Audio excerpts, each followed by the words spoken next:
નમસ્કાર મિત્રો, આજે સીધું ને સટમાં આપણે તમિલનાડુના નવા મુખ્યમંત્રી સુપરસ્ટાર વિજય એમણે જે ચમત્કાર કર્યો છે એની વાત કરવાના છે. ચમત્કાર બહુ સ્પષ્ટ છે. વચનો જે આપ્યા હોય એ પાળવાની શરૂઆત કરવી એ જ મોટો ચમત્કાર છે. બાકી તો 15 લાખ તમારા ખિસ્સામાં આવી ગયા હશે.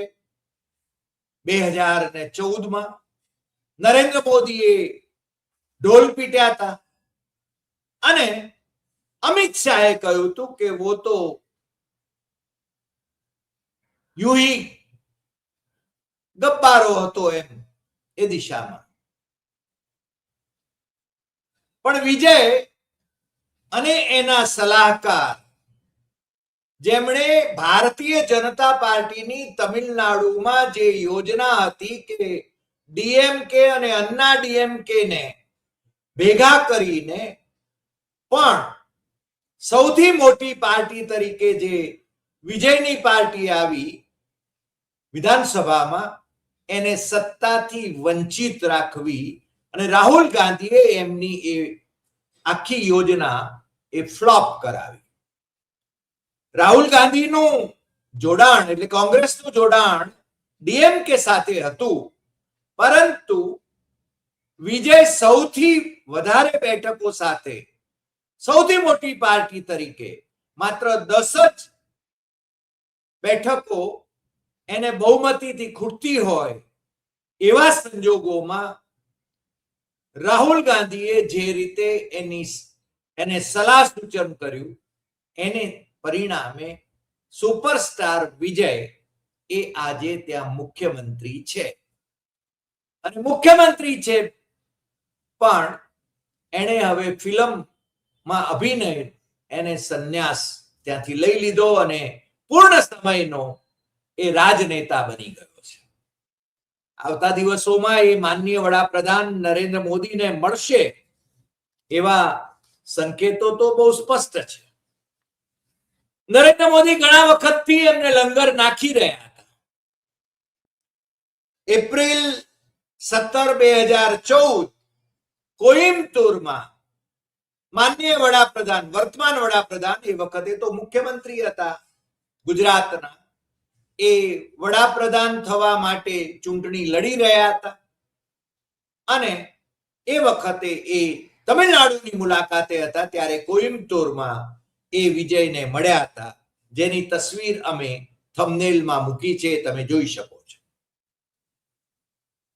ભારતીય જનતા પાર્ટીએ રજનીકાંત એટલે શિવાજીરાવ ગાયકવાડ, તમને ખ્યાલ છે ને, એ કંડક્ટર માંથી બેંગલુરુના એ કંડક્ટર માંથી મૂળ કોલ્હાપુરના શિવાજીરાવ ગાયકવાડ એ મદ્રાસ જાય છે, હવેનું ચેન્નઈ જાય છે અને તમિળ ફિલ્મોના એ સુપરસ્ટાર થાય છે. એટલે કે મોદીના ખાસમ ખાસ તરીકે રજનીકાંત ઘણી વખતે કામ કરતા હોય, મોદીએ એમને પણ લંગર નાખ્યા હતા, એમણે પણ પાર્ટી સ્થાપી, પરંતુ એ ફ્લોપ ગયા. અને હવે જ્યારે વિજયની ટીવીકે એ સફળ થઈ છે ત્યારે રજનીકાંત સહિતના ત્યાંની જે ફિલ્મ આખી ફેટર્નિટી છે એ વિજયને અભિનંદન આપે છે અને વિજય તત્કાળ નિર્ણયો લઈ રહ્યા છે અને એક મુખ્યમંત્રી તરીકે એ ભોજન પણ પોતાના ટેબલ ઉપર જ ડબ્બો ઘેરથી આવે એમાં એને એ મૂકીને એ ભોજન આરોગે છે, સતત એ કામ કરે છે. આપણને આનંદ થાય. રાહુલ ગાંધી સાથેની એમની મૈત્રી એમણે જરાય છુપી રાખી નથી. એમણે એમનો ખુલ્લેઆમ આભાર માન્યો છે અને શપથવિધિ સમારોહમાં વિજયની બાજુમાં જ રાહુલ ગાંધીને એમણે બેસાડ્યા હતા, એ પણ આપણે જોયું. કોંગ્રેસના 2 ધારાસભ્યોને, 5માંથી 2 ધારાસભ્યોને મિનિસ્ટર પણ બનાવ્યા અને હવે અન્ના ડીએમકે ના 4 ધારાસભ્યોએ ધારાસભ્ય તરીકે રાજીનામું આપી દઈને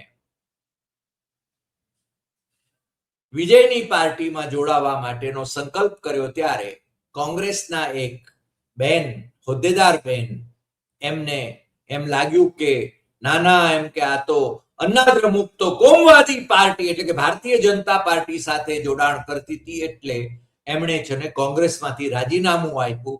કદાચ આવતીકાલોમાં એ ભારતીય જનતા પાર્ટી સાથે જોડાઈ જાય તો પણ બહુ આશ્ચર્ય નહીં, કારણ કે ભાષા બદલાઈ જાય.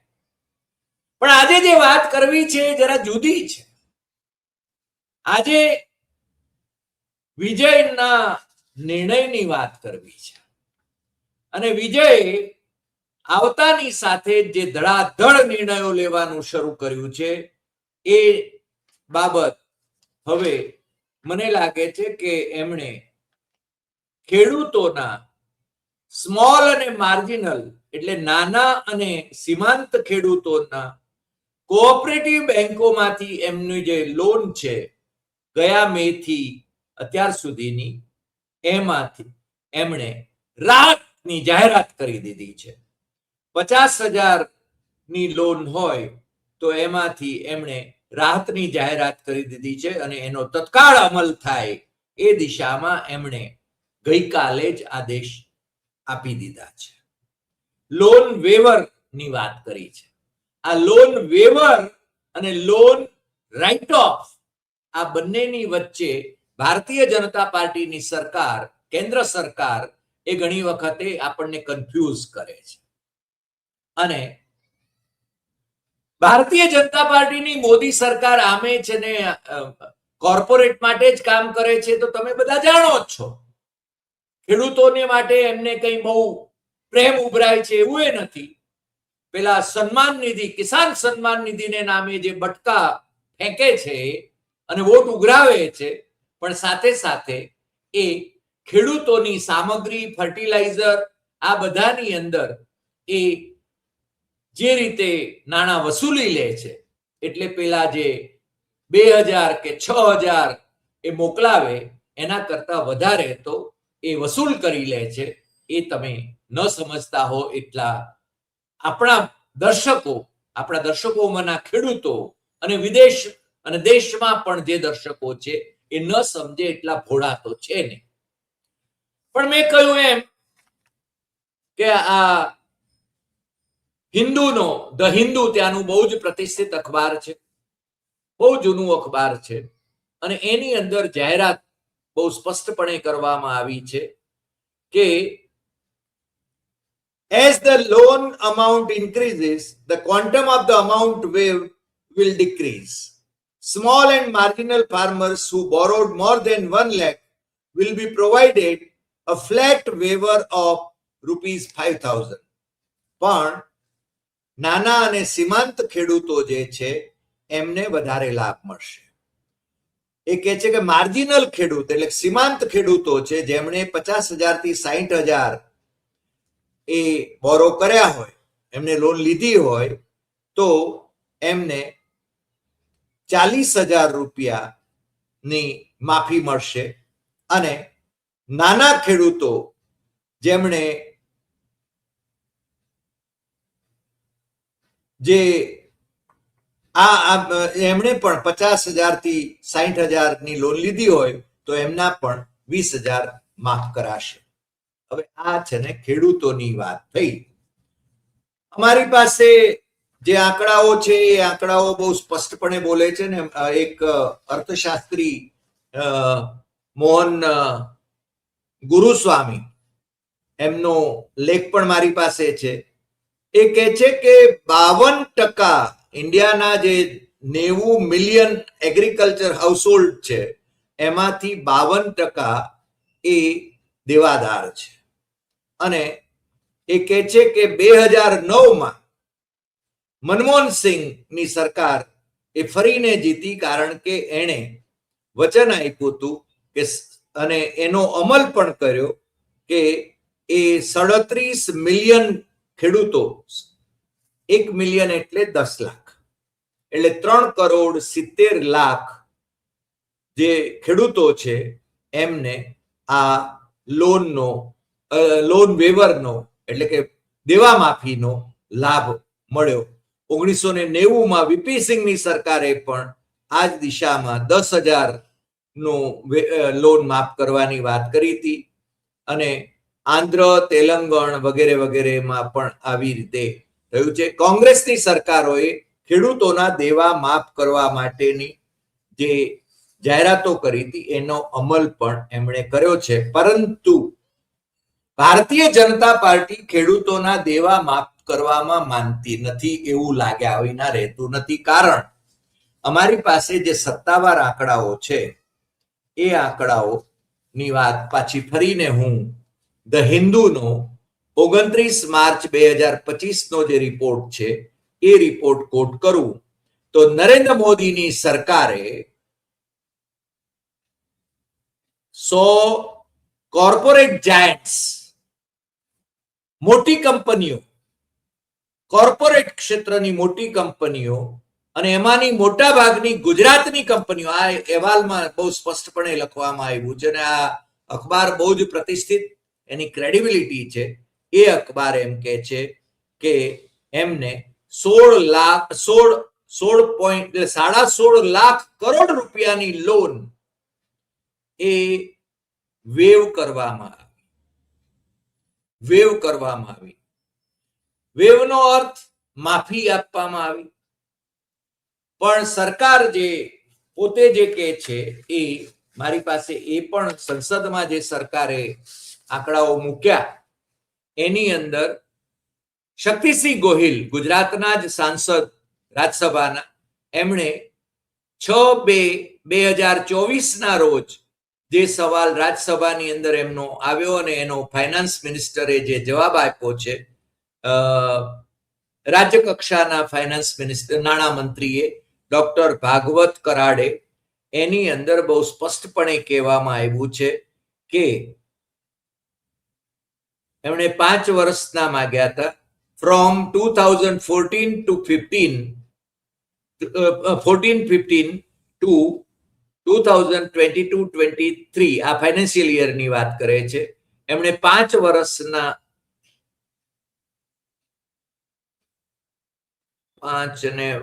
5 વર્ષ કરતા વધારેના કે આની અંદર 9 વર્ષના 9 ફાઇનાન્શિયલ વર્ષમાં ભારત સરકારે એની રિઝર્વ બેંકનો ડાટા એમણે કોટ કર્યો છે. સંસદમાં આ માહિતી આપી છે, એટલે સરકારે માહિતી આપી છે.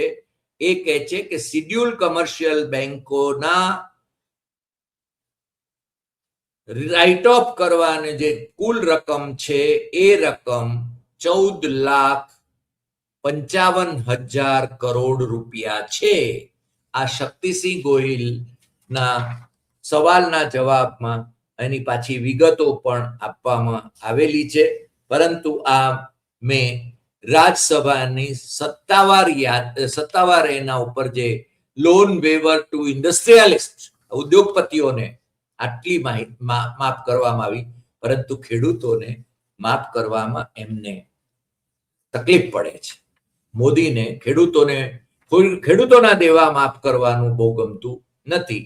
મેં કહ્યું એમ કે 100 જે છે આના જે એમણે જેમના દેવા અથવા તો એમની લોન એ વેવ કરી છે અથવા તો એને જેને રાઇટ ઓફ કરી છે, તો એમાં મોટા ભાગના ગુજરાતના છે.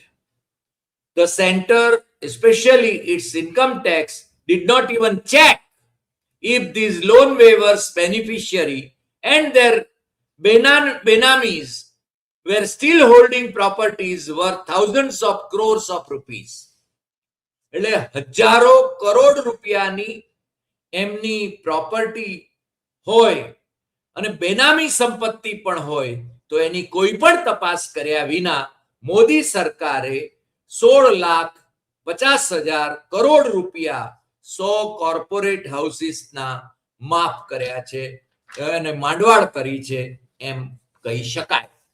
મને લાગે છે કે ખેડૂતો માટે મોદીને કેટલો પ્રેમ છે એ વાત આની ઉપરથી આપણને બહુ સ્પષ્ટપણે જણાઈ આવે છે.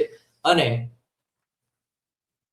આ આંકડો એ સતત વધતો જાય છે, પણ મેં કહ્યું એમ કે કમસે કમ વિજયે ડીએમકે અને બીજેપી થી ડિસ્ટન્સ રાખવાનું નક્કી કરેલું, અને કારણ કે ડીએમકે ને એમણે ભ્રષ્ટાચારી પાર્ટી તરીકે કહી હતી અને બીજેપીને કોમવાદી પાર્ટી તરીકે કહી હતી. અને તમને ખ્યાલ હશે કે ભારતીય જનતા પાર્ટી વાળાઓ જ્યારે નામ લે છે તમિલનાડુના મુખ્યમંત્રીનું અથવા તો સુપરસ્ટારનું, ત્યારે એ જોસેફ વિજય કહે છે કે ખ્રિસ્તી છે એ બતાવવાની કોશિશ કરે છે. પરંતુ તમિલનાડુમાં આવા કોઈ નાત જાતના ભેદભાવ અથવા તો એ વિભાજનો એ પ્રકારના ન તો તમિલનાડુમાં રહે છે ન તો કેરળમાં રહે છે. અને એટલા માટે ભારતીય જનતા પાર્ટીને ત્યાં બહુ જાજો પગદંડો જમાવવાની તક મળતી નથી. ભારતીય જનતા પાર્ટીનો માત્ર એક જ ધારાસભ્ય તમિલનાડુમાં ચૂંટાયો છે. અગાઉ 4 ધારાસભ્યો ચૂંટાયેલા હતા, પરંતુ આ વખતે માત્ર એક જ ચૂંટાયો છે. અને અગાઉ કન્યાકુમારીની લોકસભાની બેઠક પણ ભારતીય જનતા પાર્ટીને મળતી હતી, પણ એ પણ હવે કોંગ્રેસને હવાલે છે. એ પણ એમને મળી નથી. ત્યાં એમની પાસે કોઈ લોકસભાની બેઠક નથી. કેરળની અંદર પહેલા ગઈ વિધાનસભામાં એક પણ બેઠક નહોતી ભારતીય જનતા પાર્ટીને, એના પહેલા એક બેઠક હતી અને આ વખતે 3 બેઠકો એમને મળી છે. એ એમની ઉપલબ્ધિ છે અને 3 બેઠકો મળી છે એટલે એ લોકોએ ફાંકાબાજી શરૂ કરી દીધી છે કે અમને બંગાળમાં 3માંથી 77 થઈ અને પછી અમે છે ને અત્યારે સત્તામાં 200 પાર કરીને સત્તામાં આવી ગયા છીએ. એ રીતે કેરળમાં પણ સત્તામાં આવી જઈશું. પણ તમને ખ્યાલ છે કે એ કઈ રીતે ચૂંટણીઓ જીતે છે. પછી એ પશ્ચિમ બંગાળ હોય, બિહાર હોય, મહારાષ્ટ્ર હોય, મધ્યપ્રદેશ હોય કે હરિયાણા હોય, પણ દક્ષિણના રાજ્યોમાં એમની દાળ હજુ ગળતી નથી. આજે આટલી વાત. ફરી મળીશું નવા એપિસોડમાં નવા વિષય સાથે.